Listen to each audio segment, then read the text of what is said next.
Today's guest stars in one of Australia's longest running and widely broadcast reality TV shows. I had to go back out for another person. This is gold. Harrison's trying out a new rescue technique.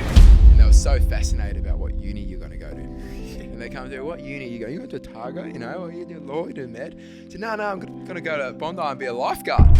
I thought as long as I could get the board to her, then I could leave her with the board and then swim the other 10, 15 metres to the other person, hold them up. And I knew by that time the boys would be backing me up. You don't do this job, but none of the guys have signed up to be a lifeguard for the money. Give it up for the celebrity lifeguard, Harrison Reid. Yeah! No one's ever lucky. I think the only lucky you get in life is where you're born, and then you make the rest.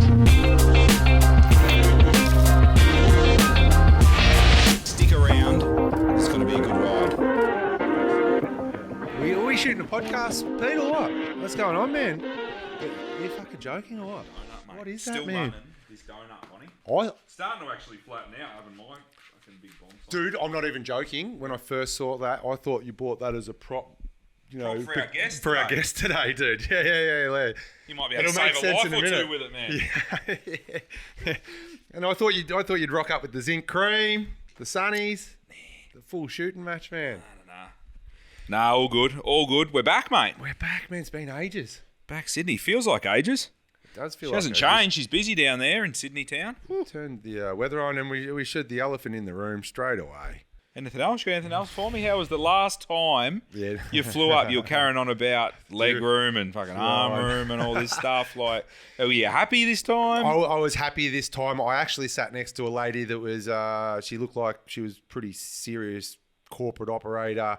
I was doing these ones with the eyes to the left, like trying not to get caught to see what was going on. And turns out she was a Victoria police dude. So I then go. proceeded not to look again and just fucking kept to myself and then left. But yeah, she was like reading. Straightforward, though. That's all I want to Yeah, hear. it was good. It was good, man. And Benny, shout out to these guys. Again. What are we? Are we fourth time up for the year or something? But, man, they've been amazing.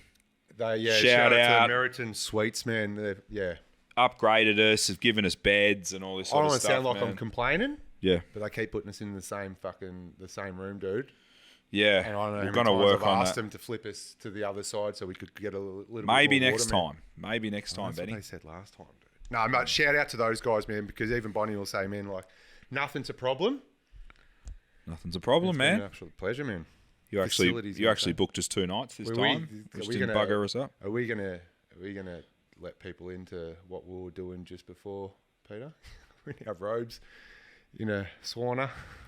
We're enjoying the sauna and the hot cold sort of Pete was educating me on cleansing. hot and cold. Our guests would know about hot and cold. In and out of the water. All right, let's get into it. Welcome back to Australia's #1 podcast. We're the little fish. We speak to the big fish about town each and every week. Like, share, subscribe. Anyone that's going to get value. Good to have you back, Bonnie. Where you belong, mate.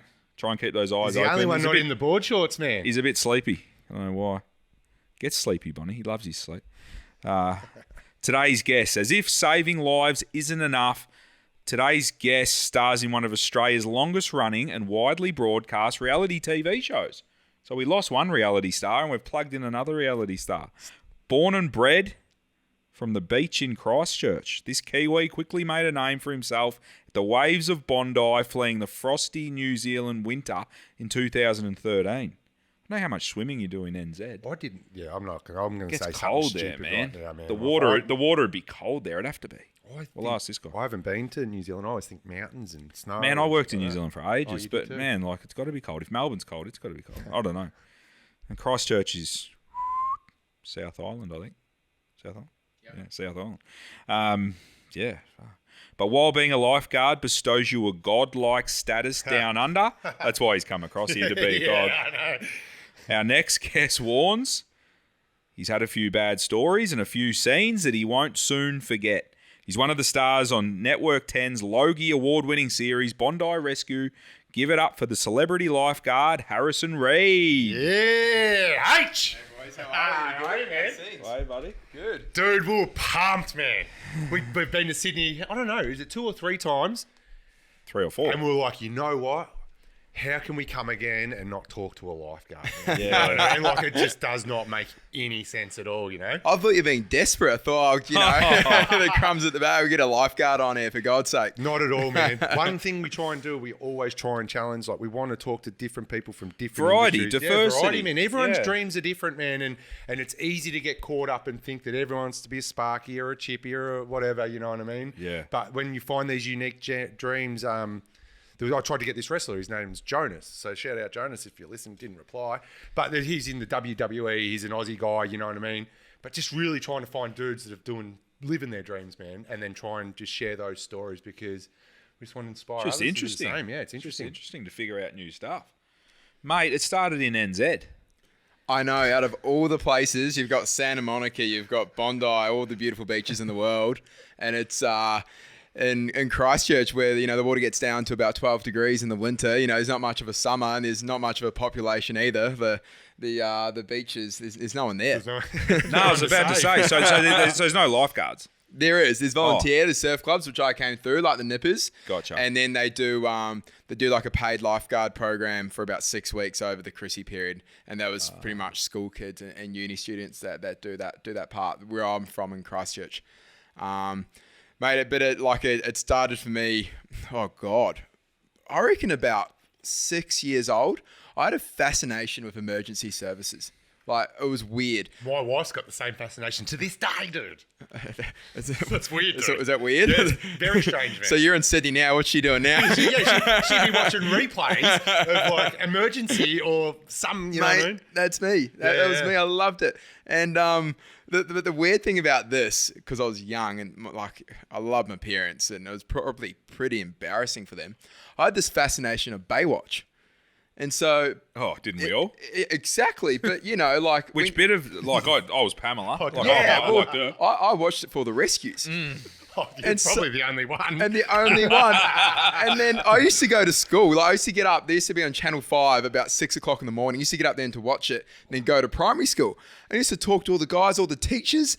And they'll probably think, who's this sicko who's 6 years old? But I just loved it. And then it was embarrassing because we go out for dinner. I talked about Baywatch and people look at my parents and go, why are you letting your son watch this? But I was so fascinated by it. And then I, you know, I've got photos on my phone when, you know, I was about 7 years old. I used to sit by the pool and put all my teddy bears on boogie boards. Shut and I used to sit out there for hours watching my teddy bears. My little fake lifeguard uniform. And remember Baywatch had those red cans? Yeah. So I needed one of those. So what do? You break mum's vacuum cleaner, snapped it in half and got some rope, and that was my rescue can. Like, yeah. I've just had a passion for it ever since I was young, and every time my parents went on holidays, I had to bring back a new first aid kit for me. Like, it was strange. I've That's always crazy. been You're unwavering as you well. Actually 25 now? 28. 28. And it. you know, just loved it. It was my passion. You know, I went to school just to eat my lunch, but you know, as soon as school was finished, I'm out of there. I'm at the beach. Yeah. And look, and then how did it start? Then lifeguarding came about. You know, you start seeing about all these different beaches, and there was Bondi Rescue, and like to be a lifeguard, you want to work at the busiest beach in the world. So when did the show start? Did you watch the show from New Zealand? Yeah, I watched it. We used to... How long has Bondi Rescue been running for? Sorry? I think this is the 17th year. Oh, wow. Long time. And has anyone been on 17 years? Any of the... Yeah. Yeah. A few of them have been... Look for the guys with the most wrinkles. Yeah. Tanned up. But it's crazy. And they used to do holiday programs back when I was younger. I used to come over from New Zealand and do those. And then I did that about 3 times, and they must have been desperate one year and gave me a start. And was that the plan? Was that the goal? And your mum and that were bringing you over to these programs with a goal to get on Bondi? No, they had no idea.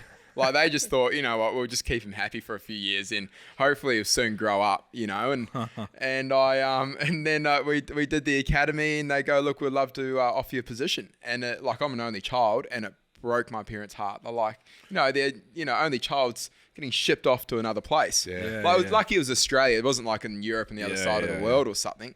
But it was also at the time as well with the Christchurch earthquakes. Yes. And so the city was screwed, for a 17-year-old coming into 18. Yep. Looking for opportunity. Yeah. Yeah, well, there was no nightlife, and all my other mates, they just dispersed. They were off to universities up in Auckland, Dunedin, overseas, and there was nothing there for the time. Like, now it's an amazing place, an amazing city. But for all those 5-6 years, there was nothing there, and it was the perfect time for me to get out.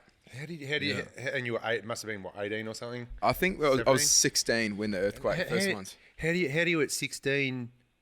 I guess, like it would have been tough for your parents to see you leave, but how do you at 16 go, oh man, I'm ready. I'm going to move to the other side of the world and I'm just going to go and live my own life, my own way at 16? I didn't think about that part. I was so fixated on lifeguarding. That's crazy. I just wanted to put that uniform on. And for the first few months, and to this day, I'm so thankful for my mum and dad, because if I wasn't an only child and had a brother or sister, there's no way I'd be here right now, because the support they've given me, they would have had to do the same thing for them. Yeah. So you couldn't have done it. And, they sacrificed a lot for me to have this opportunity. They came and they came first before I came over with them, and found, went to all the open inspections to find, rentals and all that, which is a nightmare in Sydney in itself. Yeah. And obviously coming from Christchurch, where it's cheap, Sydney's off its head, and it's got worse since then. And they're going like, oh my God, like this much for a shoebox? Like this will give you a bloody house and a pool in Christchurch, And at the time when I was coming over to, one of the other lifeguards, Maxie, he was moving out, and he reached out, which was really nice of him. And he took me underneath his wing, and we actually moved in together. And your roomie still today? Nah. It was a good couple of years though. It was good fun. And and so it was at that stage where I realised, all right, I've got to learn to cook, and I've got to learn to do the washing, do the ironing and all that. And I still can't cook. Thank God for Uber Eats. So you come over through the academy, get a start, and then you're on the show. Yeah, so we start on the traineeship, which is, they won in the same thing. Yeah, so which we employed, they film in the over the summer period, but we start on the traineeship, and you're not actually employed. We're employed by Waverley Council. So, but then for the traineeship, we're actually employed by an external provider, and we go and do once a week. We had to go out and do a Cert 3 in health and fitness, sports and recreation, whatever it was, and then we got to work a couple of days a week. But we were fully supervised. Like I was 18 years old. We weren't allowed to go in the buggies by ourselves, and initially, and then through then you can go up those ranks. Where I went on to a part-time position, and then to a full-time. Yep. And next it's just like that. 10 years are gone. 10 years of lifeguarding. It's a long time. And, 100%. And by default, if you land that job through the Waverley Council, when the summertime comes, if you're working as a lifeguard at Bondi, you become part of the show? It's one and the same sort of thing? I guess so. Like, people have the option, to not be on it. So you can still be at a lifeguard and not be on it? Yeah, I guess so, but everyone's on it. The thing is, though, it's quite funny. Like, they only film for 8 weeks of the year. Yeah. And so we patrol not only Bondi, but Tama and Bronte. Like, Tama's one of the most dangerous patrol beaches in Australia. Like, it's worse than Bondi. It's a gnarly beach. Yeah. And so when you get rotated round, you might only get 2 weeks at Bondi during that filming. And it's just luck of the draw, like. Is it, or is it? Is it luck of the draw though, or do they? The guys with the wrinkles are making. Yeah, but it depends what happens on the day, Like, I guess producers as well, right? They're also trying to make good content and make a show. So yeah, but the thing is, but it's not. They every now and then we used to do pranks and all that back in the day. Not to that extent, because you see reality TV shows where. That's what Bondi Rescue was. Yeah. And then you had something like Married at First Sight comes in. That was still classed as reality TV when it's not, where it's so scripted. Just, pushing things. Manipulating it. Yeah. Where with us, you can't do that. Like, you gotta wait for the rescue. You gotta wait for it. And, you can't stage it, there's nothing you can do. So it, when it comes down to that, it's I remember there's about 3 years ago when we first went into lockdown, they filmed that year, and like they were scratching, there was nothing happening, and no one and there. for us, you don't want anything bad to happen to people, but when you're busy, there's people around, that's why we do the job. We love helping people, we get, that it's a full vibe down there, and so it's definitely a struggle. But like this summer, like I'm this is the first year I've gone casual. I haven't been down there very often working, but like it's been on for the boys. Like they've been busy. You know, the borders are open now. Yeah. We've had, you know, we had that La Nina kind of weather pattern. We had rain. It rained for the whole summer for the last 2 summers. But now we've just had great weather. It's been on. Yeah. It's chockers. So borders open up, people come in, and away you go. I was going to ask, so lifeguarding, you know, today we mucked up the timing because you had to go into a shift. Yeah. Yesterday, can you talk us through like what would happen yesterday? Like what went down? Because the boys that were supposed to work today couldn't work today. That's where you had to go in. You know, what did that look like for them? Mate, it's just stuff happens all the time down there. There was an unfortunate incident. I'm actually not aware. Like I wasn't there yesterday. You know, there was a resus down at North Bondi, and Gotcha. you know the boys were involved, and mate, they had the best day. You know, everyone around, nothing really going on. Then at the flick of a switch, you know, you get thrown into a situation like that, and credit to all the guys. Like, you know, we've got the best job in the world. You know, we've got the best office. We go to the beach. Yeah, I know. It's crazy. How good's that? It's crazy. Yeah. But also, you know, Yeah. the training we have and the quality of lifeguards we have are amazing. And you know, when shit does go wrong, you know, they're the guys you want there because, mate, that's straight into it. Yeah, you earn that office. Yeah. You know, it's all well and good to sort of say, hey, you go to the beach every day. Yeah. But when you've got someone out there and you, like you said, you got someone dying, High pressure dying in front of you on the beach, and Yeah. it's up to you. Yeah. Like you guys earn that stuff. But it's the same. Like you look at emergency services. Like you look at ambos, police, fireys, doctors, nurses. Yeah. Incredible people. And the thing is, though, you know, there's a film crew that does follow us, you know, for about a couple of months in the summer, you know, and look at these guys. They just get hammered, and they don't get the recognition they deserve. They are amazing people, and they just cop it. You know, like we have a few incidents every now and then. You know, some days it's on and on, but like, imagine the nurses and doctors at St Vincent's Hospital here.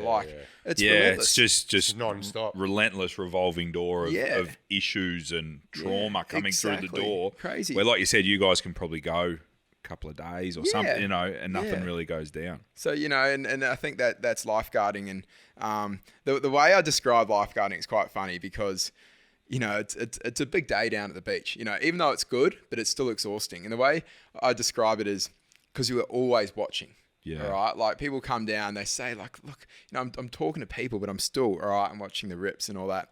And you know, when you go on a long car drive, say for example, you go to Sydney to Byron, and I don't know, 8 hours, however long that is, and you've been sitting in your car, and you arrive, and you are cooked. You're exhausted, and it's because you're scanning. You're on the road, and because you're dialed in. And that's us. Like you're always dialed in. At night, you're just exhausted, and you know that's why we do it. Like it's our bread and butter. But you know, it's that up and down. It's like you know, look at firefighters. You know, you might see them in the morning. You know, at the coffee shop, say hello. Mate, you don't know. 2 hours before, they've probably just been the biggest fire up the road, and you wouldn't even know about it. You know, you don't know what people are going through. So I think doing this job has been the best thing for me, just to make me more aware and how to deal with people. Like customer service is massive. Yeah. Like, that's 80% of our job, just dealing with people. Just dealing with people, little problem, big problem, whatever it is, you're just communicating with everyone out there. Drug addiction, mental health, like it's all down on the beach, isn't it? It's all sort of happening. It's everywhere. It's everywhere. It's everywhere. It's on the beach. It's and the other thing as well, actually, a cop told me this, and it's the best advice I've ever had. Like it's, you know, when you deal with someone, like you might deal with this person, and he's probably been through the worst thing you could ever probably imagine. Yeah. And then you probably see some old lady, and then the worst thing that's probably happened to her is, you know, the neighbour's having a party down the road and, you know, it's keeping her up at night. And so, you know, the police, they go to that. But for her, that's the worst thing that's happened to her. And you've got to come down and deal with each person individually. Yeah. And say he goes back to old mate's been, you know, had just trauma, you know, he's probably, you know, you don't know, he's been stabbed or something. They're dealing with that. But it's nothing compared to what she's going through, but she doesn't know any better. So it's learning to deal with people. And that's why I think it's made me a better person today, is just respecting people, each and person, and treating each person on their own sort of merits and stuff. Exactly. Yeah, And spot respecting on. how they feel, regardless. Exactly. From the outside, if it's And that's why I'm thankful for doing this job. Like it's made me a better person outside of my workplace, which is pretty cool.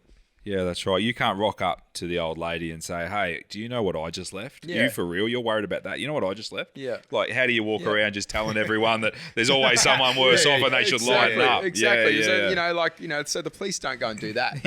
They do the same thing. They the way they talk to her and deal with that situation. So, yeah, that's one thing I've definitely pulled away from being a lifeguard. You mentioned before bread and butter. That's your bread and butter. For me, like, was super pumped for today to have this conversation. Like, I didn't realise that it was an actual profession, right? That you could make a living, right? It's probably the best way that you could make a living being a lifeguard. Mainly because I think my assumption was it's seasonal, so it's a part-time gig. It's maybe some good swimmers, some young kids at 18, 19, 20. At what point did you realise that it actually was a profession? And I guess can you make it? Well, is it a good living? Does that make sense? Is it something that you can get ahead, or do you need a bit of a side hustle? You need something to do in the winter. Do you know what I mean? Like, is it when you say full-time job, you're a full-time job? You're making a proper living and you're working 5 days a week. And the beach is open all year round. You got shifts all year round. Pissing down rain and no one's on the beach. Like, what are you guys doing? Well, like, you don't do this job. None of the guys have signed up to be a lifeguard for the money. Yeah. Like, it's for the lifestyle. And, it's been down at the beach. The guys love surfing, days off and go surfing. We're in that environment. A lot of the guys who are from Sydney or from the area, they go down there, they see their mates and all that. It's a great... It's a full lifestyle. Yeah, it's a full lifestyle. I was aware of it when I was younger. We used to go on a holiday to Hawaii, and this is when I had a Baywatch T-shirt I brought there, and I used to sit outside the lifeguard tower and just sweep the stairs for the bloke. It was the best holiday. The parents didn't even have to get a babysitter. They go like, sweet, no club or whatever they call it. Where's Harrison? I was just down by the lifeguard tower, and then obviously we used to go on the Gold Coast, like for New Zealand.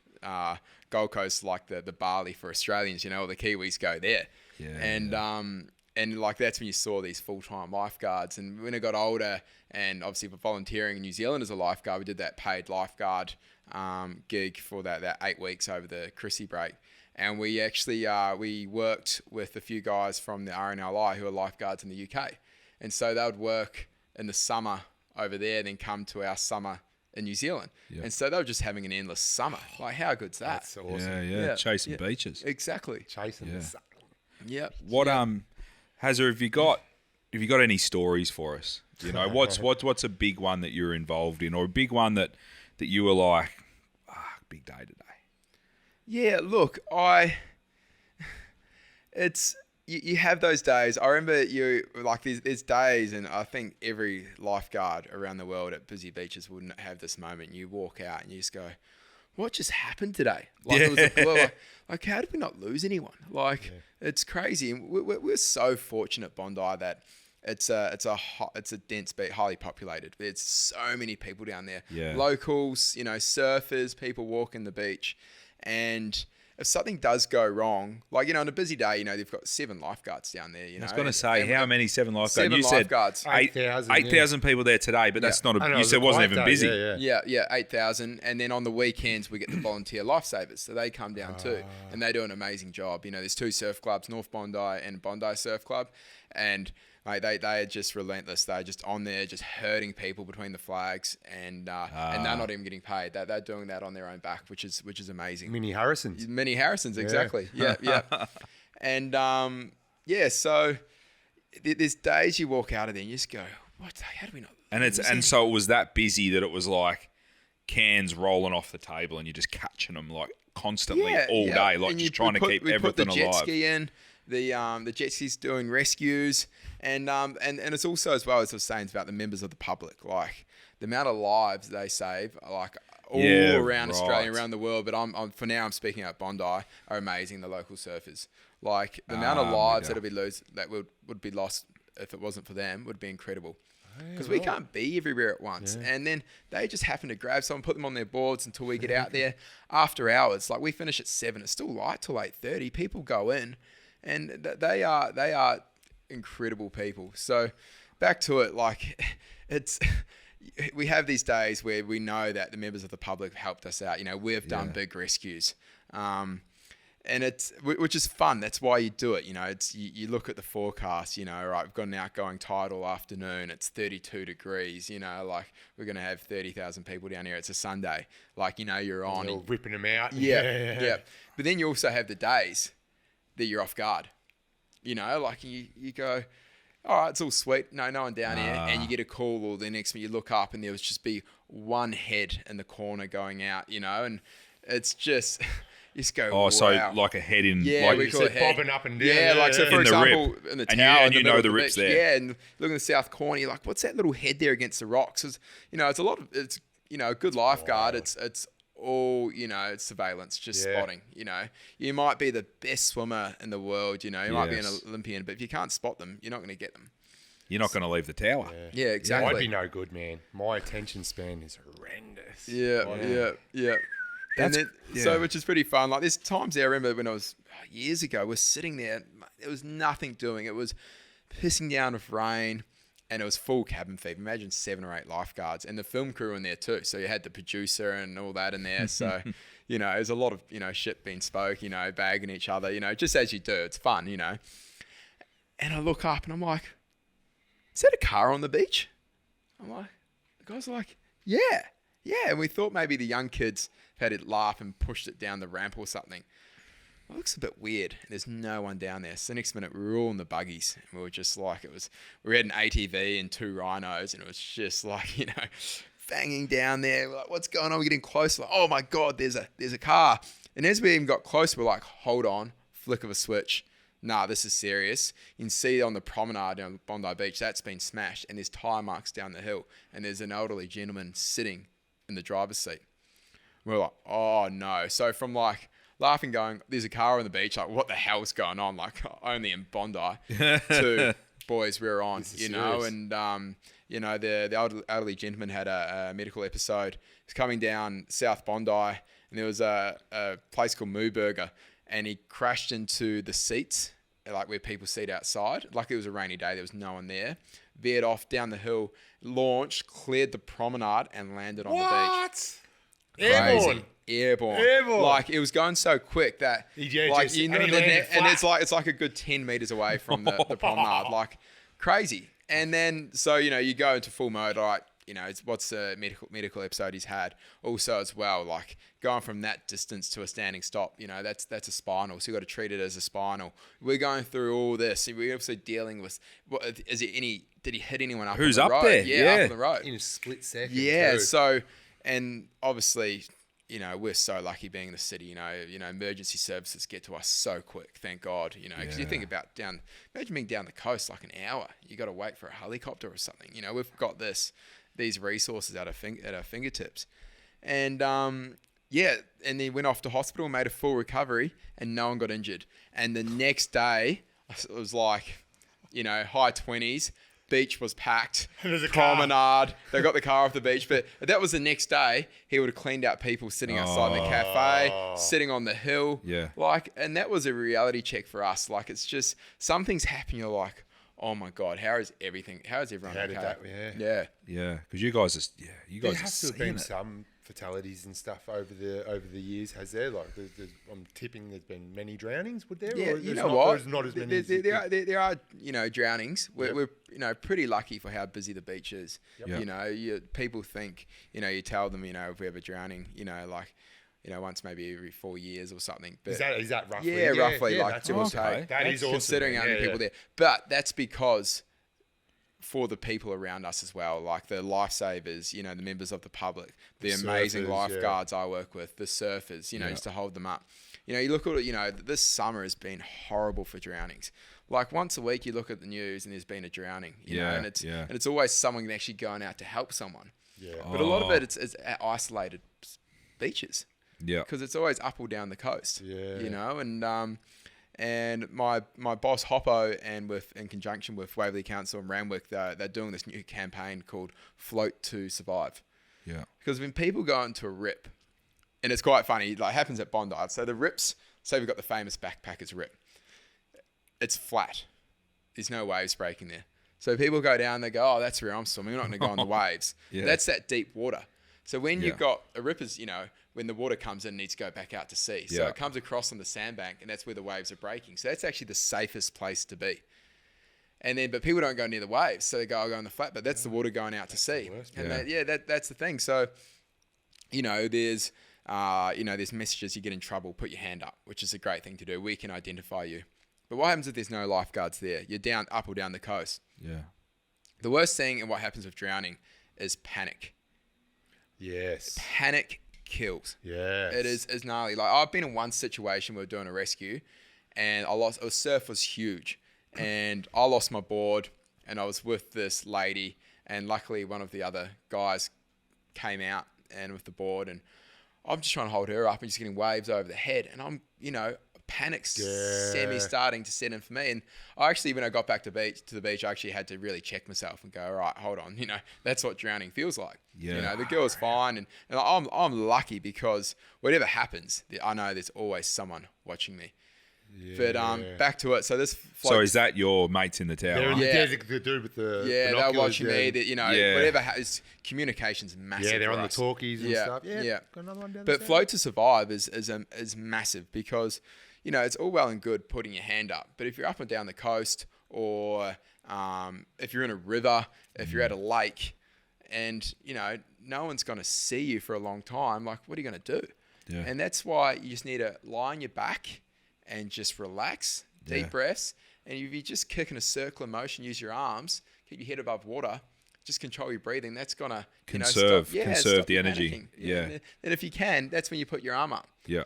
But if you go in and just start, deep Help, breaths, help, then you get a bit of water in your mouth and you think that's it, and yeah. it goes downhill very quickly. Yeah. So that's why we really get that message out: float to survive, and just don't panic. Yeah. And if you're in a rip, isn't the idea you got to just ride it out? Yeah. Potentially ride it out to where the rip finishes, But in a rip, and then make your way around. It takes you pretty much. It's like people think you're in a rip, it's going to take you all the way to New Zealand. Yeah. Oh, man, I'm not being funny. That was my assumption. Yeah, no, not it's true. necessarily New Zealand, but wherever. But it only takes you out to where the waves stop breaking. Yeah. So it could be only 5-10 meters. It could be 50 meters. But normally when you go out with it, it will take you back around. And then you shoot across. Yeah, And then you try and that's come the back thing. in. You see, you shoot across all these different things where, you might be at a beach where it might be, the rip might be different, or you might have rocks there and you can't shoot across. Yeah. And that's why we want to How's teach me? people, Just shoot across. float to survive and just let the water take you. Yeah. And there's obviously I've never conserve heard that energy. message, but how's that message not been out there before? I know, That I know. fucking makes no sense. Amazing. Because you remember McDonald's, right? Oh, no, sorry, the fire. Get down low and go, go, go. Yeah. I know, Yeah. and I've known my whole life, that if there's a fire, I'm getting down low and I'm go, go, go. It's like earthquakes.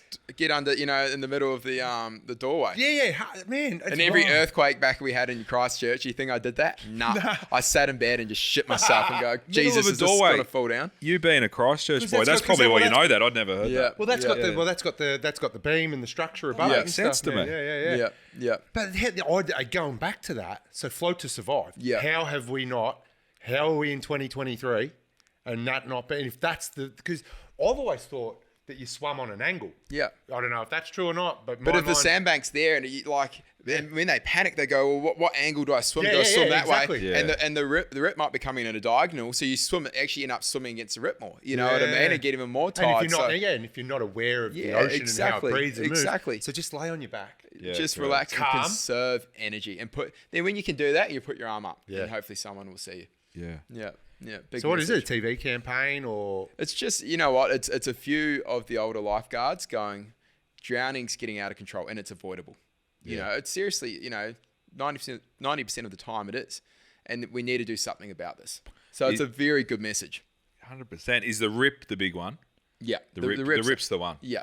Yeah. Yeah. So when you go in for a day's work and you go, where's the rip today, boys? Or Yeah. So we work from 6 a.m. till 7 p.m. And so we get to the beach and the boys are setting up. They go, right, we're going to hit the flags there on a good sandbank. Yep. Put the signs on each rip. and go from there. But that might not be there for the whole day. You know, they're changing. The conditions forever change. It depends if the tide's going in and out. You know, the sandbank might start to get, a bit horrible on the high tide. We're going to pull these flags. All right, guys, go up to the northern set of flags. It's forever changing. And you're always having to adjust the conditions because it's Mother Nature. Yeah. And then you've got to move everyone with the flags, right? Yeah, it's like herding sheep. Flags are gone, guys. Pack up your shit. And you know why? I reckon you know why. It's for me anyway. Why it's hard for me to connect because we're from Melbourne, right? Yeah. And we're from the city, and I grew up going down the surf coast and stuff, but it's just not like that down there, man. Well, when I grew up. Melbourne's built on a bay, but then you go down to your beaches and that sort of thing. But gets rough down. Cool. Yeah, that's what I mean. You go down Phillip Island and that but sort of even stuff. Torquay and It's stuff, Yeah, right? Bells Yeah, Beach. Bells You go down Beach. to Bells, Yeah. but they don't have lifeguards down Bells Beach. No. You know what I mean? They don't have Jan They Juck. don't at all. Or Jan Juck. Well, not when I grew up. And that's why I didn't know that lifeguards was a profession. Because I was like, I grew up going to Jan Juck, going to all the surf coast down. I lived in Lawn for a bit, man. I've never seen a lifeguard. Yeah, true. And They're there's no surf flags. clubs with volunteers on the weekends. They do an amazing job. Yeah. There's also, Monday to Fridays. Yeah, okay. So that's what I mean. So I didn't Yeah. know it was a profession because Yeah. my assumption was it was just The the 18 weekend. or 15, 16, 17 from the swimming club. Yeah. They get down there on the Home weekends. and away, Al volunteers. Stewart comes down and rounds them up. Was that part of did that form part of your dream when you were Yeah, younger? nah, so I couldn't get a home and away, so Bondi Rescue is my next best thing. No, I'm kidding. Mate, home and away could still be on the card. Is that still on? Good looking young rooster. Home and away. One of the boys They I don't work go with, on Whippet, forever. he was actually on home and away when he was younger. Sam Marshall, quite funny. You look at pictures of him when he was on it, and his kids look exactly like him. It's pretty cool. What so you said 28 now. You've been doing it 10 years. Yeah. Like, are you going to be one of those old wrinkly guys? Yeah. Hopper, did you call him? Hopper. Yeah, Hoppo. Like, is Hoppo's it- actually pretty good. Reedy. Reedy, well, we nearly had Reedy, didn't Yeah, we? he had Didn't we? Reedy. So as I was saying, I had to pull out last minute and go up the coast, and he rang me. He goes, "Mate, can you do me a favour? I don't want to leave these guys hanging." And I go, "Yeah, mate. Sweet. I've actually never done a podcast before." I'm like, "Yeah, this would be a bit of fun." And I spoke to guys on the phone. I'm just like, "How good's this? Reedy's gone." It's like, you're at the airport. Subbed him in. And, they give you like, "Oh, it's Mr. Reid. Would you like an upgrade?" Oh, yes, please. Same as you guys. You get the upgrade today. Get the penthouse. But yeah, you're going to be one of those old guys on the beach. Sorry, shout out other Reedy, old Reedy. Yeah, But yeah, you yeah. know what I mean? One of those good-looking roosters. Oh, what else is he going to do, dude? He goes to the beach every day. Yeah, I and know. lives in No, it's just Drew. the question. Like, is this going to be you? How Yeah, can you so ever I'm- do anything else, man? So Like, I'm casual now, and I've just launched my own bedding brand, mattress. give it to us, Hello. man. We're a business. Hello. Hello. Yeah. We've got a little entrepreneur here. It's Talk quite to us, man. yeah, no, definitely. So it's my family sell beds in New Zealand in Yep. Christchurch. Yep. So it's my father Kevin's been doing it for 40 years. Do they manufacture and sell? Just are sell. They, yeah, but they it's bring them in. New Zealand made. Yes. The beds are made by the Comfort Group there, and they do an amazing job, and just good quality materials. Yeah. And I've been so fortunate. I've had a great bed all my life. So when I go, stay at a mate's place, like I'm the bed snob. I go, really? Is Yeah. that your pillow? Jesus. Yeah. So this kind of came about, and I love lifeguarding. I thought, it's time for me to do something different. Yeah. And we kind of looked at it, and I had a bit of a social media following, and I was going to go back eventually to Christchurch and sell mattresses there with Dad. Family business. I'm Yeah, back. exactly. And then prodigal obviously son. over here is mattresses that come in a box. Yeah, the koalas. Yeah. And what are the other ones? It's like 70. Yeah. It's so many, but all of them are probably about 95% are made in China. Yeah.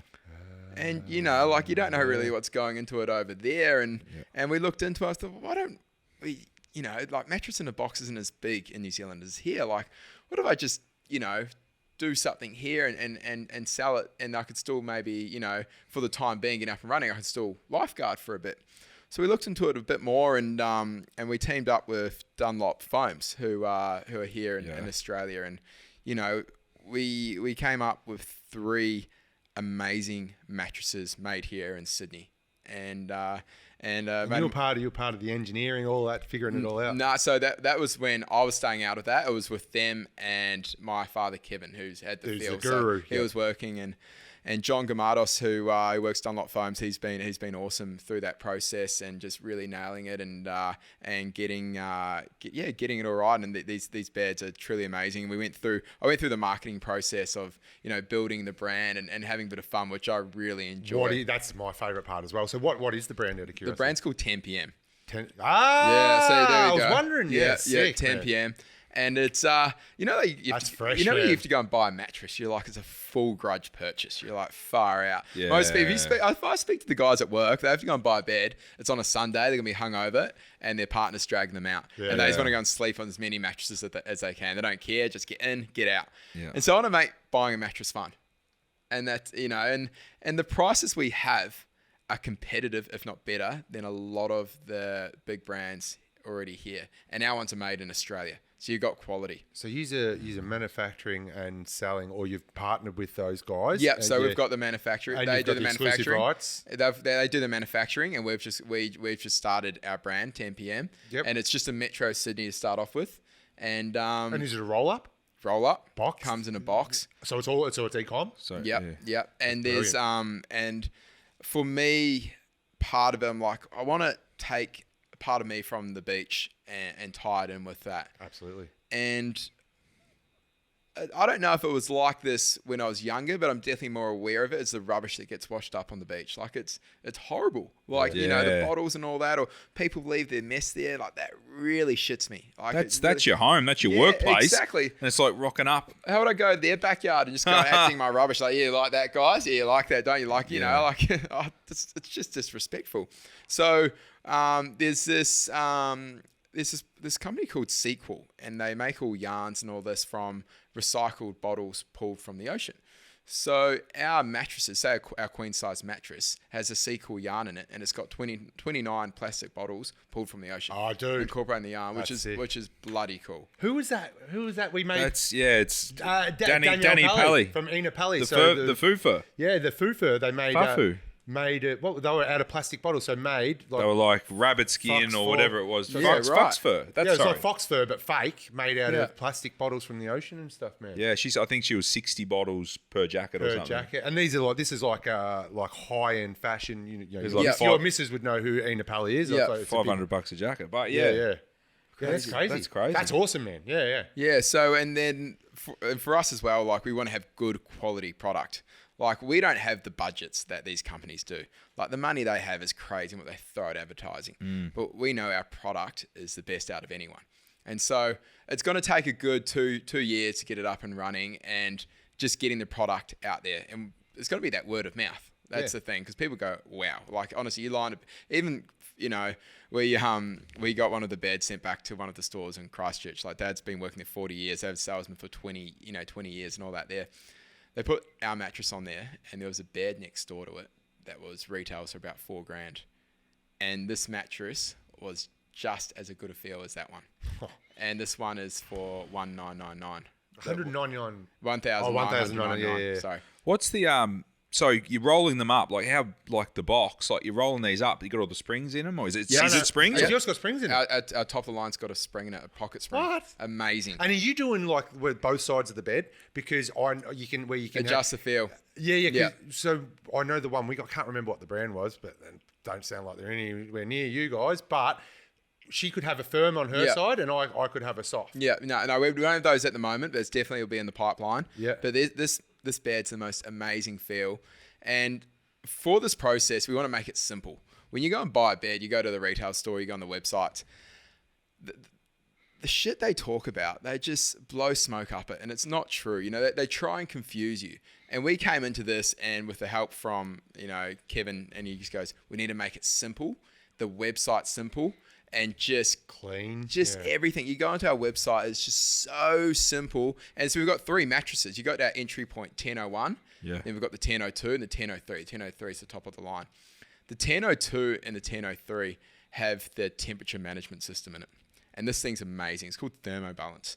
So all the other mattress companies, they go, it's got cooling and all that. Now, the reason why they call it cooling, because they've got open cells in their foam. It does nothing, but they go, it's open cells. The mattress can breathe. That's cooling. Yeah. We've got this technology that comes out. It actually had to come out from America in a refrigerated container, and It's a membrane on the top. So it's on the 1002, the 1003, and it disperses your heat. So the ideal sleep conditions, sleep between 27 33 degrees. If it gets any hotter, that mattress, it disperses heat around the mattress. It is an incredible technology. That is wild. Amazing. So it keeps you on hot nights, cool nights. Yeah, which is perfect for Australia. It's regulating. So it's fluid temperature. Yeah, crazy. And it blew my mind. We're working with the guys, and they're saying, "Oh, this one, you can get this," and I'm like, "Oh my god!" And then you see all these other people, and they just talk about the stuff, and you're like, "Oh, really?" They're just. But it's pretty cool. What's Hazza? I've got an issue with my bed. I've got an issue. I don't like sleeping in it. There's something going on, man. I don't like sleeping in it. We got it. It's our first king we got. Yeah. So we got a king. We were queening it. Yeah. Anyway, we got 4 young kids, and the king was. Anyway, we're doing a king. So we got the king, but it was from a local place down our way, Bellarine Peninsula. I won't shout them out. But they got to flip it all the time and stuff. Yeah, right. You got to flip it, and then it's lumpy. And then dude? And if I sleep, man, and it's probably because I was dragged out or whatever it was. I wasn't even that interested, and I was like, just get a mattress, surely, get a new mattress. It's all about the mattress. Paying a couple of grand, and surely it'll be a good mattress. Yeah, people aren't dishing up shit, man. I'm sleeping on they it. are My side's got a lump in it. There's a little mound in the middle where I roll over and like a wall to get across to the missus. And it's just shit. And it breaks my heart to go buy a new one because I'm like, this is the thing I've I just don't cashed out on understand. this one. I know. How have we ended up? 10 PM, Man, I'm thinking about it. This is one thing that I can't get my head How around. have I ended up with a shit mattress? I don't get it. Everyone You're spends. spot on. I'm going to love this one. Yeah, people spend so much time of their life, half their life sleeping. Man, I'm with you. I'm converted. If you spend an extra, Man, we didn't skimp though. Do you know what I mean? I'll tell you where you've you got to went get it wrong, right. Pete. Where'd I go wrong? Man, no one, and I mean no one, is buying their bed from the local mattress guy. You know what I mean? You've got guys he's that a are born and innovating. bred Hey, man. that's my dad. He's No, a local mattress guy in Christchurch. but he's innovating. These guys are born and bred, man. These guys have been around for decades. Exactly, You know what I mean? and they're still doing it the old way, man. These How are they guys still in innovating. business? Because dudes like you are still buying it the old way, man. Well, the thing with us as well, which we've got the credibility, you can sleep on it we've got a 100-night free trial. So you can sleep on it for 99 nights and you go, So it's the not business doing it for takes me. on the risk. Man, and a lot of the beds, the bed things are doing that on the e-commerce. Otherwise, because you're what people because they're assuming the risk, right? Yeah. That's how you get people to take. But the action. I can honestly say, these mattresses are unbelievable. Our entry point, the 1001, it's the queen size 899. You will not send it back. Do you do it in king? You do it king, all sizes. And you can send it down to Geelong. And you. I can make some arrangements. We're just in Metro Sydney at the moment, but if you want some, we can always. There's lots of trucks you gotta going down do it, there. Oh man, I'm getting on. Don't worry. This bed, we've got a bed upstairs.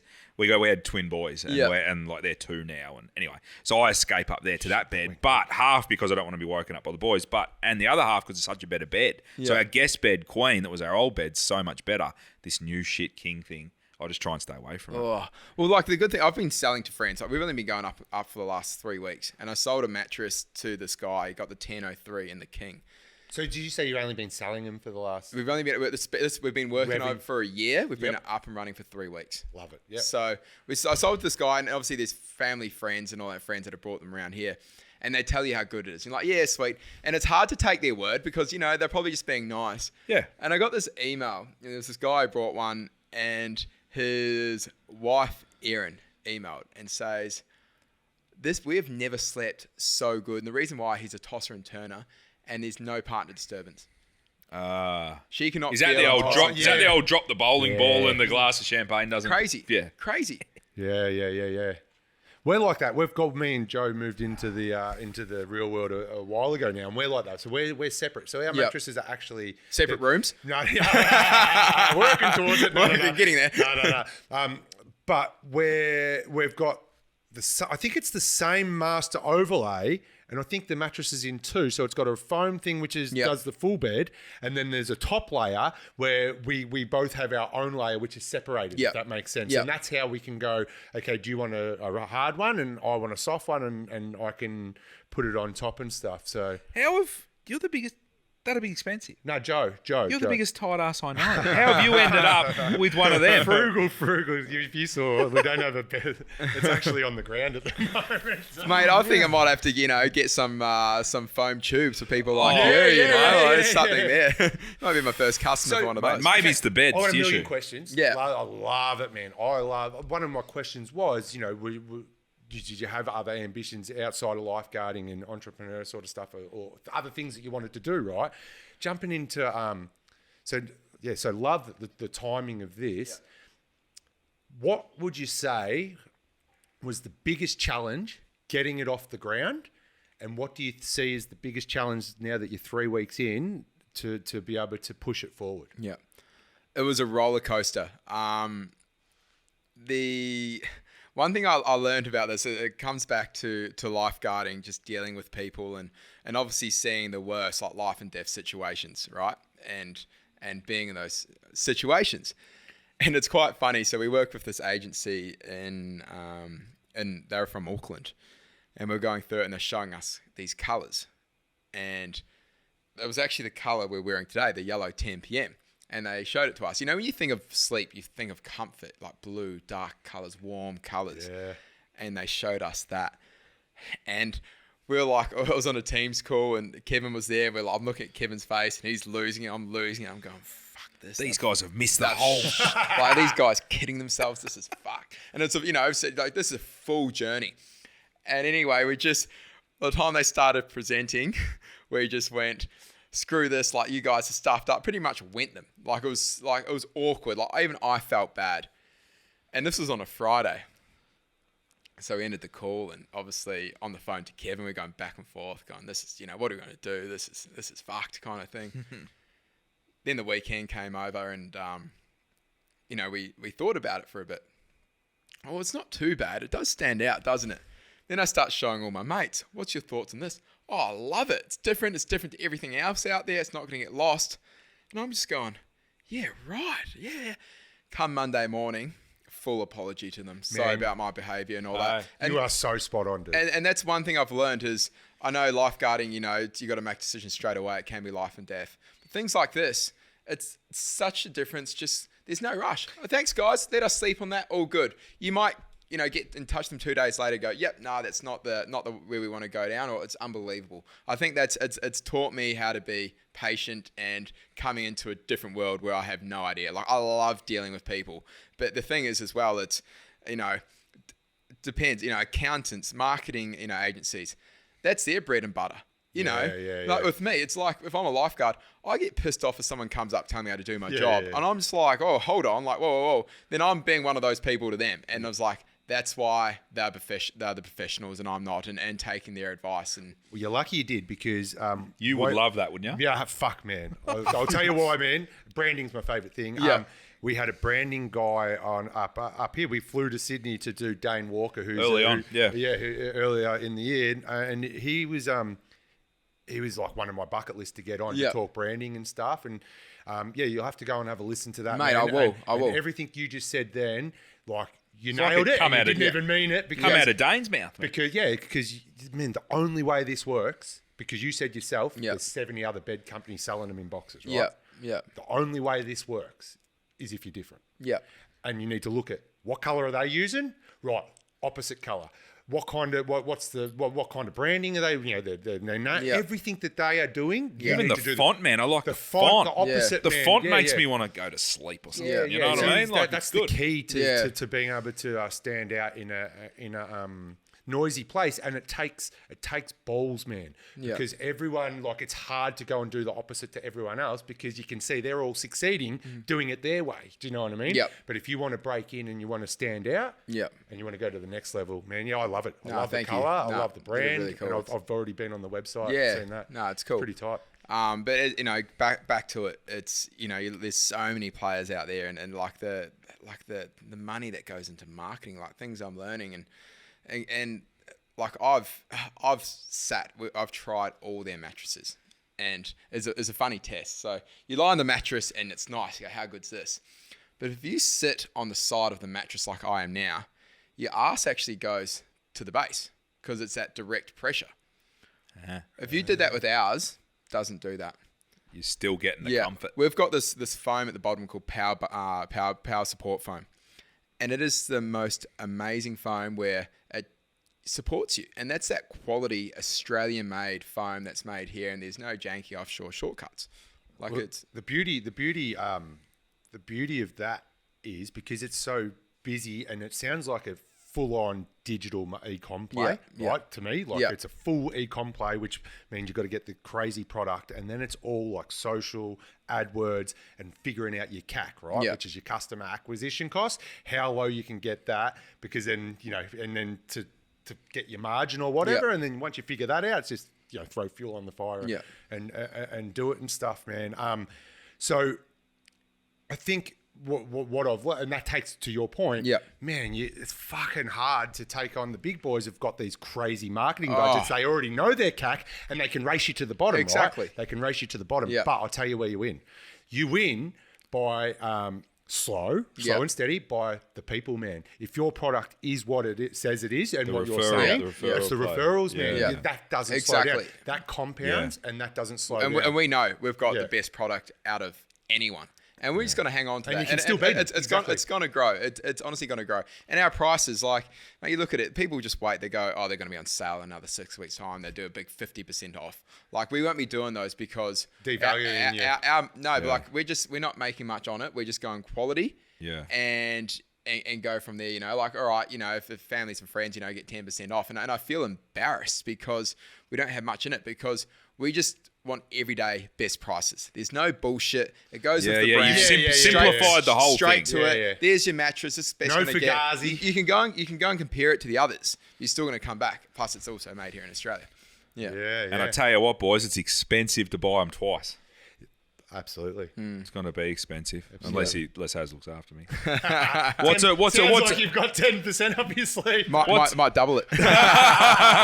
What's a king worth? Kingworth? So, like, you want king? the 10, like, if I wanted a king, the 1003. you're looking at me. I'm about 110 kilos. I'll tell you now, Harrison, he's a 1003 every day. 1003. What's that at the top of the range? 2,099. 2,099. For a king. Yeah, you're doing that. 2,100. Nah. Yeah. Oh, yeah, 2,100. Yeah. That's cheap, yeah? Cheap. Unbelievable. That is mattress. cheap, dude. You know what? If it's the right mattress, it's cheap. Yeah, it is cheap. You know what I mean? Yeah, 100%. Because at the moment, I'm nearly up to probably $4,000 for your mattress. I'll tell you one thing. On the first one. I'll tell you one thing as well. It's just burns me, man. mate. Have you had memory foam pillows? Yes. Game changer. Yes. That's where, like, it remembers, But it's not like your, the fluffy, like feather. Nah, you saying it's like molds to you, and then well, no, it's just more No, supportive. it's a type of, it's like a solid sort of Yeah, foam. so it's in the foam that's actually in the mattresses. Oh, that thing going on. Nah, we've got those, but then okay. this is just your normal standard one. Unbelievable. Because I used to get my pillows when I was here. I used to go to Kmart and all that. You get for like $5.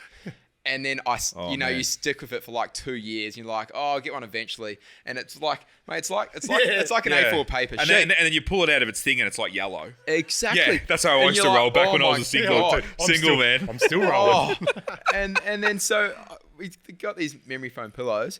A mate of mine I work with is also a chiropractor. So always used to go and see him maybe once every 6 weeks, and we call it the grease and oil change. Just get snap your neck, all good to go.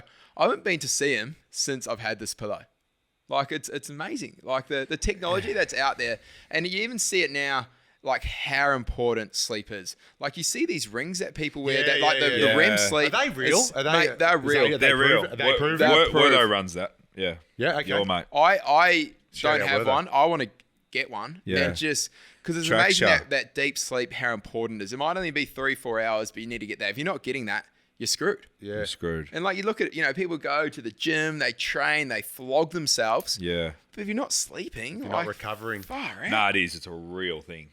100%. I'm the worst sleeper. Yeah? Yeah, I'm just, my brain, it's more of a brain Yeah. thing than a comfort thing. Yeah. My brain's just... So at always night, you thinking. sit there and it's just running. 100%. And I know when I'm not... now I'm been dealing with it for many, many years, so I know when I'm not going to be able to sleep, so I don't fight it. I don't get frustrated. I just deal with it, if that kind of makes Stay sense. up and do some work. Stay up and do some work. Email Pete. Yep. Bring it. You awake, mate? Blocked. Oh, that's good. Anyway, So it's good when I you do just have try another and question. Yeah. So you were saying, Metro Sydney at the moment, is there a reason why, because it's e-com, can't you just ship anywhere? What's the reason? We're just going to go slowly. Like, it's just... But if someone gets on the website, they can't get on the website. Yeah, they can website and they could sign up, subscribe, and then if they want to leave a message like I'm interested in Melbourne or something like that, you know. So you can't hit the buy now button. No, there's a postcode blocker through there. Okay, Yeah, cool. yeah. Oh, mate, can you get my postcode? You know what? So what was the theory behind? I'm fascinated Yeah. in that. So what was the theory behind that, and where did that idea come from to go, hey, let's just block out all the postcodes Yeah. and just focus niche, like in Metro Sydney? It's 2023 and people expect the best no matter what they're buying. They expect the service, And you the get one shot customer at it, service. Exactly. There's so much choice out there. And look, we know, as I said, our product's great and I love dealing with people. And if we do this slowly, we'll get there and sort out any teething issues. So it's taking the risk out of it. Yeah. Okay. And obviously, you know, if you open it right up and then there's just dramas and all that where you'll be overloaded. Yeah. And where now we can just concentrate on one place and do it properly. And then Once locked, we're confident, we're like, yep, this is And then just you can flowing only start nicely. unlocking, yeah. All right, then we'll move to this part, open it up. And it's going to be like that. Like, you look at our 5-year plan.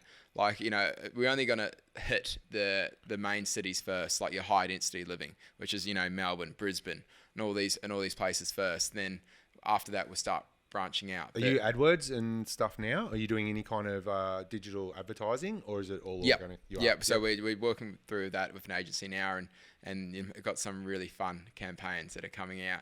And I can't wait for you to see them. You love marketing. Yeah, I love it, man. Love it, dude. There's a cut like these people. Are you in them? That company. No, this is the same company that's helped you with This is a different one that we're using, and oh my god, they are so clever. Like, you sit in this room and they just, and they get excited too. I speak to the guys at work who be lifeguarding and going on about it, and they're like, how can you be so excited over a mattress? But, it gets into your blood. Have a listen to us. We've been Yeah. talking about Oh, man. it for 40 I minutes. know. You get a good one. You get a lifeguard to come in. Imagine the point. Oh, we love it, but man, because it doesn't matter what you're selling. It's it's just going on that journey and figuring it out, taking risks, dealing with the brand, finding a market. Yep. You know what I mean? Like, that's what we're all about, isn't it? Having a crack, man. But once the marketing campaign out, I'll send it through to you. Just have a look Shoot at it, man. We'll play it at this. Yeah, it's pretty funny. Shout it out, man. It's different. But back to it, like, I couldn't have done this without, the help of some family and some close friends of ours, and also, coming from Lifeguarding. How many founders have you got? How many business owners? Also? It's just myself in it. So you're 100%, and then you've got the old man just helping you. Yeah. Legend. Yeah. And you And know what? I tell you what, though, there's been a few phone calls with butting heads Yeah. because you've got that, that old school and the But like, that's I don't good, know, man. That's but no, good, right? exactly. But you need that, man. If your dad's just fucking nodding He's his got head and agreeing 40 all the years time. and he's got the Yeah. experience. 100%. And, I say confrontation end of the brings day, results.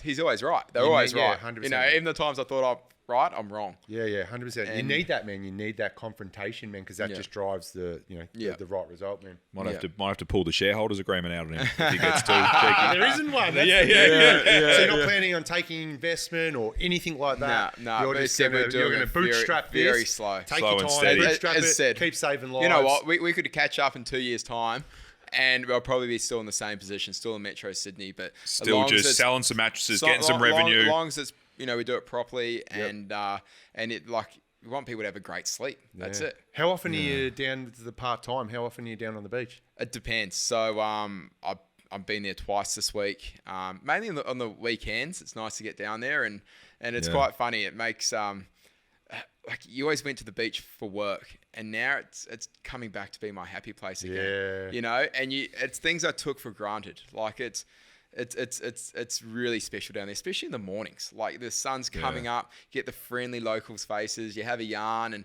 like, I miss that. Like, it's nice because obviously now I know people in the industry and betting, so I'm always calling them and punishing them. But you come back to the beach, it's like all right, sweet, I can just reset. Dude, your office is straight like back one of into- the most iconic locations on planet Earth. But it's not just a beach. But you know it's what I mean? it's Like bigger. Bondi It's Beach. massive It's big. overseas. Yeah, it's massive. It's like man. Bondi Rescue is not big in Australia. It Oh, is- as the show. You Yeah. mean the show. You got to shout my daughter out because it is for her. Brixton, Yeah. man. She's back watched every episode. Why isn't she here? She should be She here. wanted to come. She wanted to come. Yeah. But just school, man. She's Budget in didn't- year everyone's eight. back budget at didn't school. allow. she's School year- traffic year today is eight. off its head. Yeah. Wow. So she's year 8, but Yeah. she was buzzing. She Well, was next time she's down, buzzing. let me know. We'll meet down at Bondi Beach. That'd be cool. 100, I'll bring her up. Yeah, 100%. Please do. man. Yeah. She But loves it, dude. And it must be from her mum sitting there watching these emergency shows. 100%. Like, Yeah. I love it. Even like the And New Zealand. police, did you like the police ones as well? Yeah, I She love loves like those Police as well. 10-7, the New Zealand one. Oh, that's a good dude. laugh. Oh, she watches that one as well, man. Yeah. That's one of the best ones. And Highway Patrol. Yeah, Highway Patrol. And you yeah. sit there and you're like, oh, he's over the limit. You're trying to guess what he's going to be. And it goes to an ad break every time. Every time there's an ad break. I sit there and walk through and go, come on, we're not doing this. Yeah. know, We're doing it's it. like full addicted to it, man. Yeah. that's It's awesome. like the helicopter shows too. Like it's mate, we have a few incidents and the chopper pilots come in, and it was just it's incredible watching them. Like even the same with the paramedics. Like take their hats off them, what they know, and they go through shit. They're getting vomited on, they get abused, like all trying to do their job and do the right thing and help someone. Yeah. We had this incident about a month ago now where there was a 6-month-old fell on his head and went unconscious, and the boys were there. There was a off-duty nurse there at the time, and Harry's came over, and I was there too, and Harry's bag masked the baby up, and then paramedics came from everywhere. We're so lucky to live in Australia where shit goes absolutely. wrong. People were right there. There was about 4 ambos, police cars. Within 10 minutes, the rescue chopper is just flying in like it was something out of a movie, like, and I'm like a little kid now. I'm going, how good's this? This like, is what I signed up for. Yeah. And then you're in the best hand. Like this kid's got the best possible chance for these guys there. Yeah. Anyway, it landed in the golf course, and the highway patrol cars are flying up there to pick them up. They come back down, and they hop out of the car. But they are so casual. Like you see us going to a rescue, like it's 100 miles an hour sprinting in, like not slow motion, but we're going quick. And you go there, and then you see a paramedic turn up. They never run. You never see a paramedic running. Yeah. No matter how bad. much. Yeah, If it's we'll be doing a resus, and you'll be there pumping on the chest, and you look up and you see paramedics walking down. But that's what they're trained to do. They don't want to miss anything, control themselves, and when they come into the situation, the way they handle themselves is incredible. They go, right guys, well done, you're doing a good job, No keep doing panic what at you're all. doing. Or they say, maybe just try this, sweet as, and they come in, they'll administer the adrenaline, put the machines on. Like seeing people Is that like that, a calming? Like it is so calming. They diffuse the situation. You imagine like them coming, my God, shit, Jesus Christ. And I'll be like, oh God. fuck, get us the sack. Yeah, exactly. So it's just it's amazing to see that, and it's for me, like I see my colleagues do rescues and I go, oh, wow. Like I froth out, like I'm a fan. I go, that was sick, like and that's why that camaraderie down there. At night, one of the boys had a rough incident yesterday. You message him, hey mate, well done today. Give me a buzz if you need anything, or we go for a feed, and I think that's really important this day and Aussie age. way. Yeah, it is. The Aussie way. It's really special, and I'm thankful to be part of a workplace like that, and like even our we get the counselling service now that are provided by our employer. It's called like mental health first aid. And we're so lucky because I don't think many emergency services get this opportunity. And they come down and actually how to deal with things on our own. Like they're still there to support us, but they teach us techniques. Give you the tools, to check ourselves, which is bloody amazing, know. And I think, a lot of employers should be doing that for, the employees, because it makes them better at work, makes me better at work, but also makes me a better person outside of work. Pretty cool. Yeah, how good's that? Now, Pete, I've got one more. Yeah, I know mate. we're probably getting to it, and it'd be remiss not to talk sharks. Oh. All right. I grew up petrified of sharks, and I used to love the ocean. And now I spent a month up on a beach up in New South. Up here. We're in New South Wales now, right? Yeah. But and I'm finding it harder and harder to get in the water, man. I'm petrified of sharks. Yeah. What's Bondi? Is Bondi Sweet. It's no dramas. None. We don't have No any shark dramas. spottings. No We nothing. we have every now and then you get these grey nurses that come in.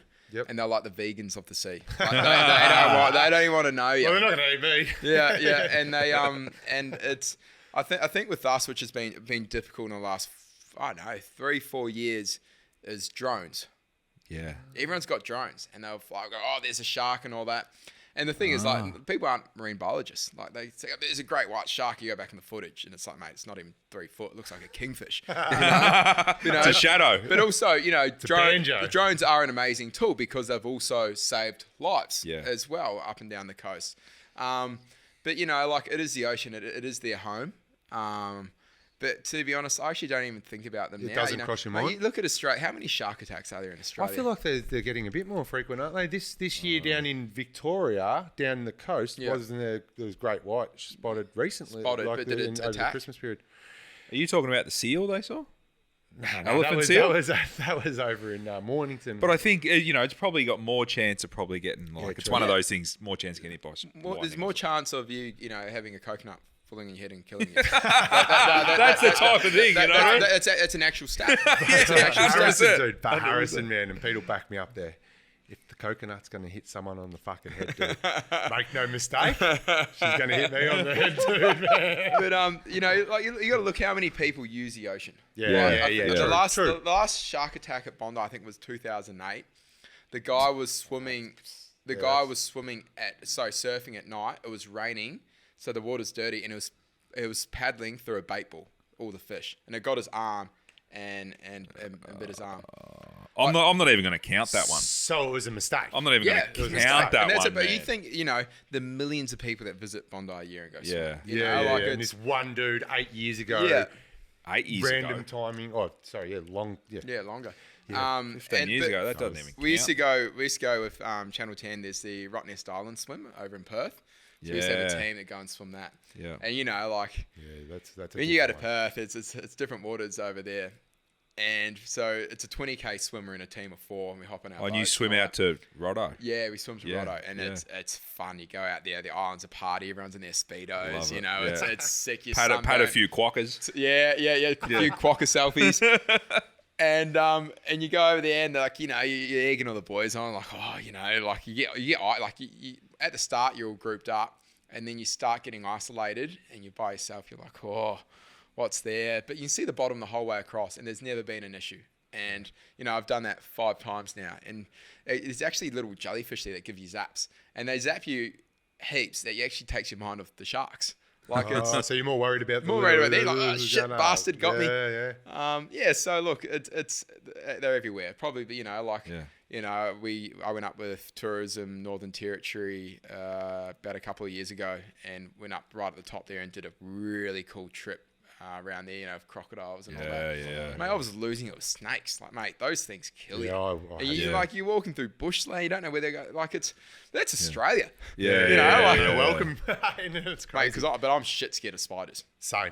No, I'm not anymore. I used to be. Yeah. I hate reptiles, man. I honestly couldn't touch a snake, man. There's not enough money in the world for me to just go like that to a fucking snake, man. It just wigs me out. That's how much it wigs me out, man. Yeah. Yeah, I hate little creatures animals. And shit. We had a rat in the skate bowl at Bondi. Yeah. I went down in the big bowl, and it was when they were filming. And so, mate, I hate spiders, hate rats, mice, anything. Fish? Oh, I can't even touch fish. Same, dude. Wigs me out. Same. Yeah. And they're so slippery. Oh God. Anyway, so they were there, and there's kids coming, going, "Oh, there's a rat in the skate bowl. Can you get it out?" Normally I'd go, You guys do everything, way.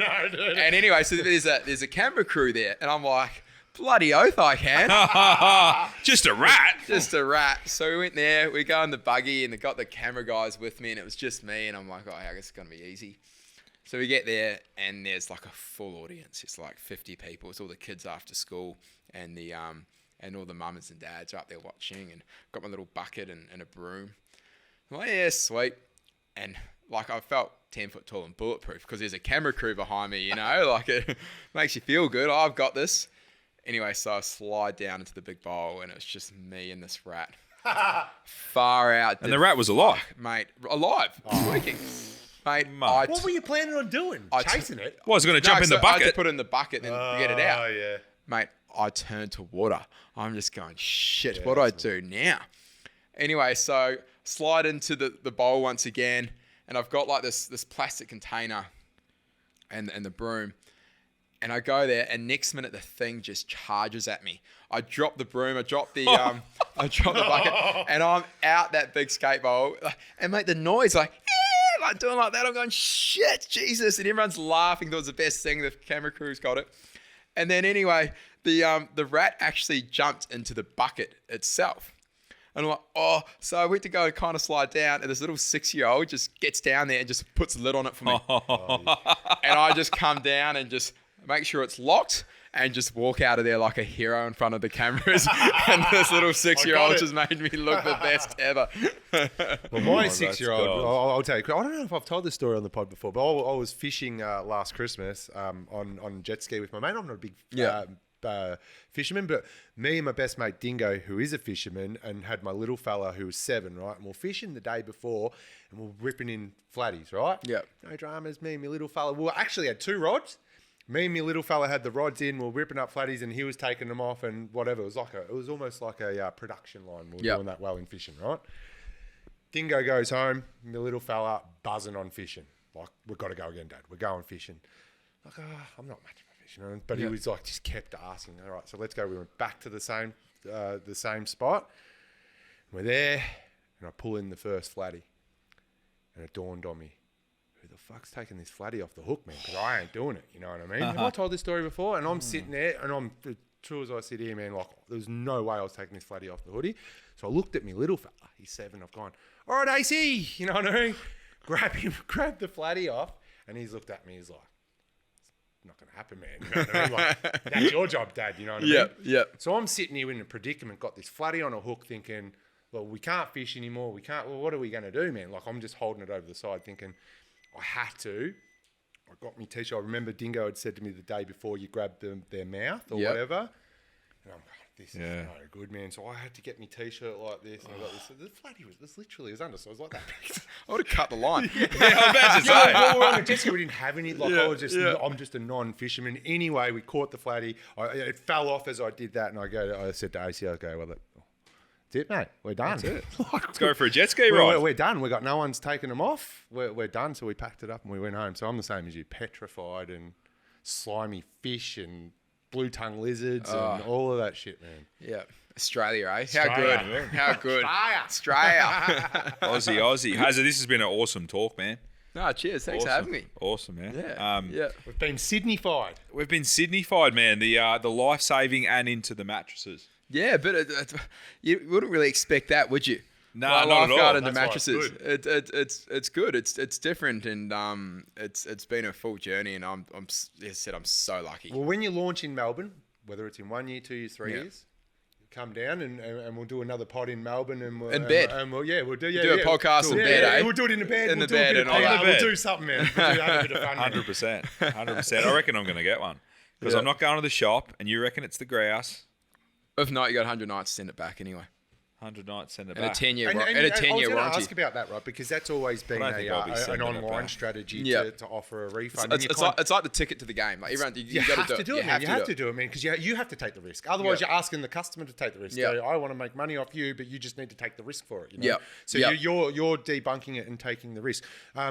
What have you found? Like, what have you guys found? Because we've had conversations about this before, and I've always said to PK that the way that it works is, you're always going to get people that are going to return it, but the reality is you might make 6 extra sales from offering that, but you only get 2 returns, right? And most people are good. Most people, Australian. Well, if your product stacks up, they're not going to want to give it up, are they? Yeah, but some people are still dodgy anyway, right? Like people are always... Well, they get a free bed for a couple of months and send it back. Well, but it's a bit different with the bed maybe than clothing or whatever. But what's that been like? It's only been 3 weeks, but have you had any returns or... No returns. 0 returns. People, Beautiful. but like there's always going to be people who are going to send it back. It's Correct, It's a man. part of life. Yep. They reckon it's about 8% return rate. Yep. Reckon ours is going to be about 3%.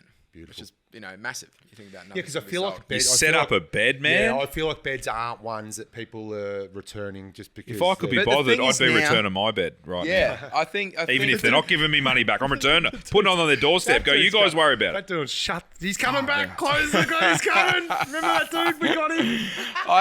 The thing is, as I said, and I even say it to all my mates, like sleep is so crucial. Like, but you spend time, and the other thing as well, like it's all high density living in Sydney. Like it's all apartments and all that. You think you got flatmates and you're in a 2-bedroom unit. You think about like even lockdown and all that. Like imagine people in a 3-bedroom unit and they've got their missus and all that living with them. There's 6 people in the house. Like, mate, there's no such thing as a living room. Like even flatmates, because I can't even speak. The couches are small and all that. Yeah. You got to share. So the bedroom is actually people's living room now. You think about what you do in bed. People are eating in bed. You go to watch your TV. Eating, working, you spend TV, movies. So much time on that bed. Yeah. Like it's a no-brainer, and it's like it's a grudge purchase. It's like anything. Like, I have a TV, I'm due for a new one. Oh, like my one's alright, I can still watch TV. And you hold on to it, and you get one. You're like, what was I waiting those 3 years for? It's like same with beds. Like. It's like that, you go and sleep in a hotel. You go, oh, how good's that hotel feeling bed? You go back to your normal one. You're like, oh yeah, back to reality. The reality is you could just you could have one. You could have one, and it's not even that bad. I know. 2,100. I know. But you think about the money people blow on certain things that are just ridiculous. And then they probably go on a week's holiday. And, it'd be more than that. But then for the the other 51 weeks of the year, they're just suffering. Fuck, it's making me feel bad. I'm about to plug in, put an online order on. Hazza, I've got a question, right? Yep. This doesn't sound good. I'm in trouble, aren't I? What are you Pretty serious, isn't it? What are you getting up on the computer here, mate? I need to know. So 28, lifeguard, tanned, good-looking rooster. Started at 18. Started at 18, 28, 10 years. Wow, we. Bit of a twang on What's there. the Bit of a twang. what's the scene like? Like, are you single? Are you got a girlfriend? Like, man, I'd imagine the beach would be chock-a-block, full of girls, hot girls, and you're hanging out with them all day. Mate, I just look at the red and yellow flags and the rips. I don't look anywhere else. The cameras are off. Mate, I'm actually single. It's weird, and like obviously you actually surprisingly get asked that question quite a lot. Oh, you have girls come up to you and all at the beach. You actually don't, and the reason is as well. We discuss this at work. Great lengths on those rainy days. Why are we still single? But you look as well. Like people go, but you're around it and all that. But like we wear a uniform, we drive a buggy, we stand out. Like a girl's not going to come up in front of everyone and. And yeah. And also as well, we're not going to do that to them. Because you can't do it. End of the day, like we're professional. You want to, if someone sees you doing that, it's unprofessional.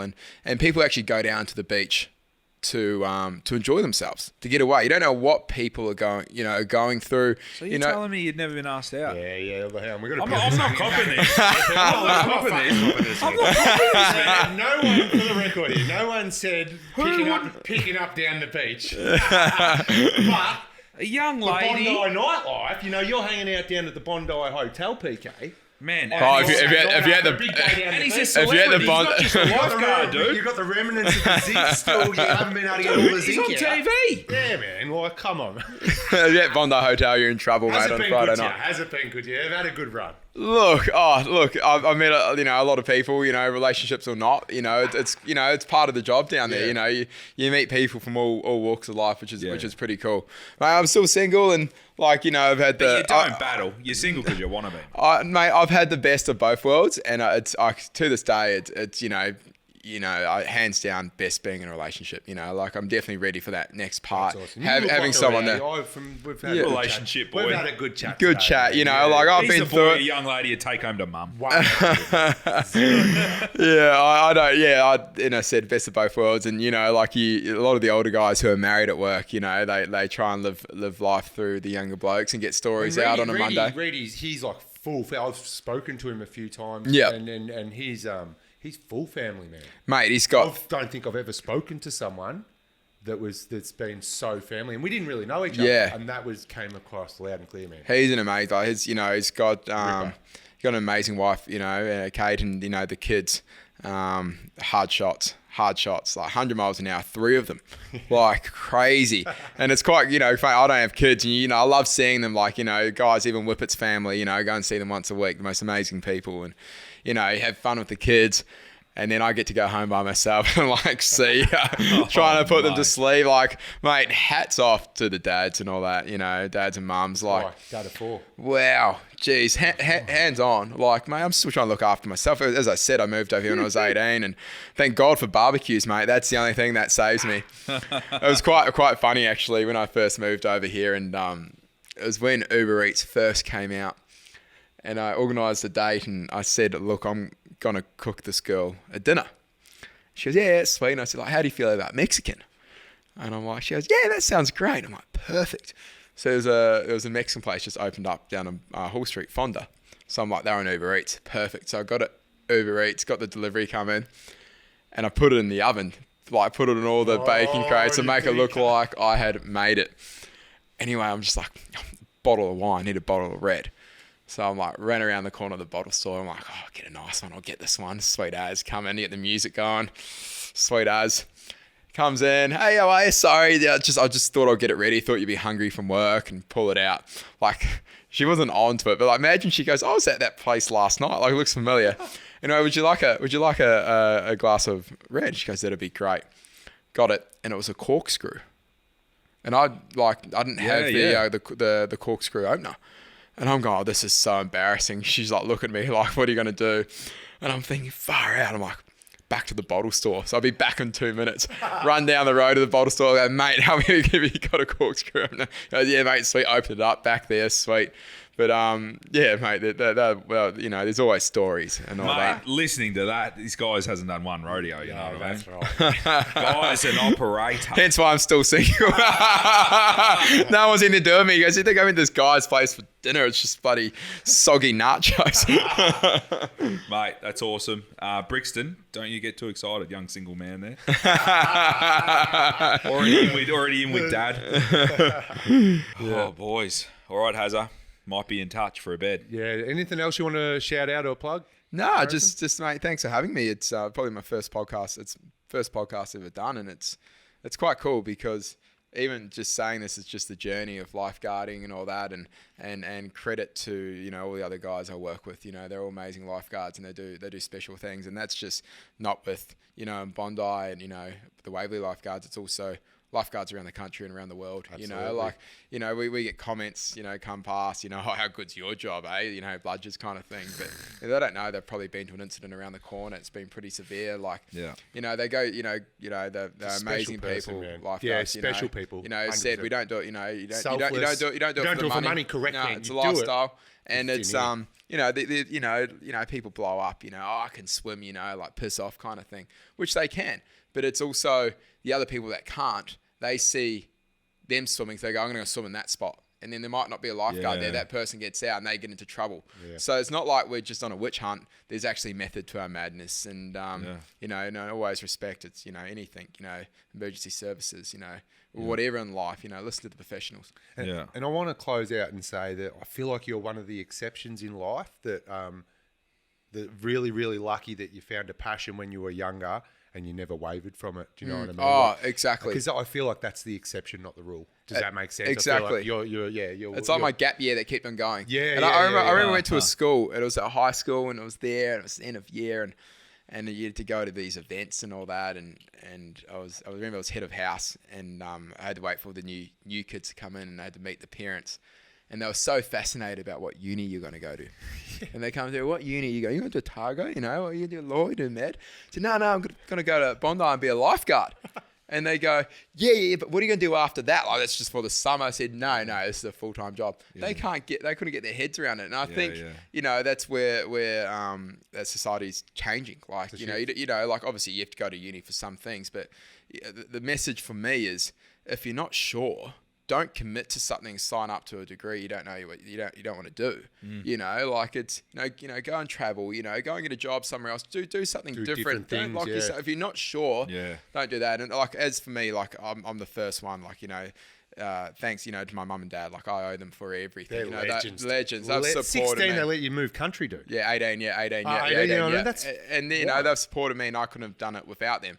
But they could have gone, no, you're not going to be a lifeguard. You're going to do this. They let me live my passion, and I'm so thankful. Your dad got you an apprenticeship. You start on Monday. Yeah, exactly.